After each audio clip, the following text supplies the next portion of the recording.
Alright, hello everyone, and welcome back to Daily Update by 1000 Days Challenge. This is day 668, so let's get things started. Alright, so apologies, I still haven't updated in terms of balance wise. Actually updated from trade wise, I just haven't updated the balance wise. So I'll update right after this call video itself.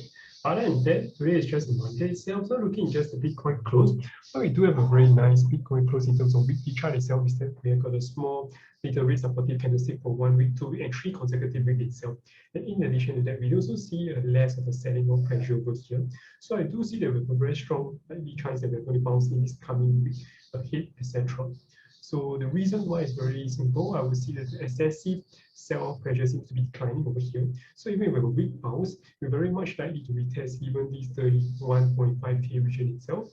Or if we were to look from the high to the low itself, I would say that if you measure from here all the way to here itself, we could have a very decent bounce towards the even 34K region itself, or even towards this 36.4K and 36.8K region itself as a 0.5 Fibonacci retracement from the top to the bottom, which is all the way from 48K from here to the bottom, which is 25.6K region itself. So of course, in terms of potential gain, if you just look in terms of entry right now, we could potentially stand to gain around 10 to even 18% in the coming week or two. Okay, maybe a little bit longer. So I do see that potentially for this upcoming June itself, we could have a very decent bounce.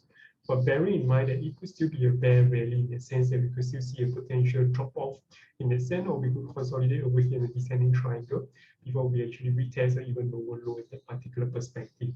So of course, what I do want to see for continuation back towards the strong bullish momentum is a decent bounce towards at least a 0.386 Fibonacci retracement level. And then we have a weak retracement towards this to retest this region itself, perhaps towards the 34.1K region itself, or at least from here to here, it doesn't retrace more than 0.5 Fibonacci retracement level.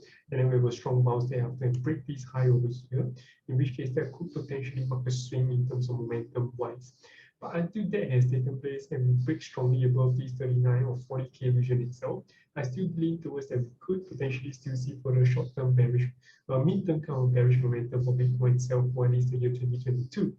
So let's see how things goes. Definitely, there is still potential opportunity that we could see towards the end of the year whereby we could do a lot better than where we are right now. So let's see how things goes. Otherwise, I'm definitely not entering a short right now. Reason why is because if you look in terms of weekly candlestick itself, we're excessively bearish for the 9 consecutive candlestick itself. And in addition to that, you will see for the past 2 weeks itself, the bearish momentum has decreased.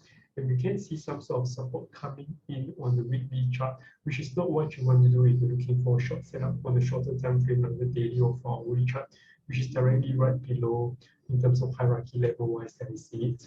All right, otherwise, that's more or less about it. If you guys have any questions, feel free to drop by your comments below. Or I'll see you guys tomorrow. Take care. Bye-bye.